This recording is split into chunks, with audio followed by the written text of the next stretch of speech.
জিন্নাতের পক্ষ থেকে কয়টা জাদুকর আছে দেখেন তো। মানুষের পক্ষ থেকে হচ্ছে 4টা। আচ্ছা। ওনার রক্তের মানুষ। না, রক্তের মানুষ। হ্যাঁ।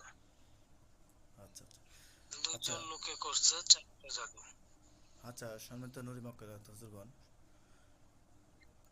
এই এই নূর হোসেনের, আব্দুল করিমের পুত্র নূর হোসেন, তাকে কোনো ব্যবসা বাণিজ্য বন্ধ করা, আয় উন্নতি বন্ধ করার জন্য কি কোনো প্রকার কঠিন থেকে কঠিন জাদু করা আছে কিনা তার উপরে মেহরবানি করে আল্লাহ রকম একটু যদি জানিয়ে দেন এই তুলারাশি মাসুদকে। মাদ্রাসা নিয়েও। বলবে দেখাই দিবে, আপনি কিছু বলতে হবে না, এখানে সব কিছু দেখাই দেবে ইনশাআল্লাহ। আল্লাহ কোরআনের শক্তিতে সমস্ত কিছু দেখাই দেবে ইনশাআল্লাহ।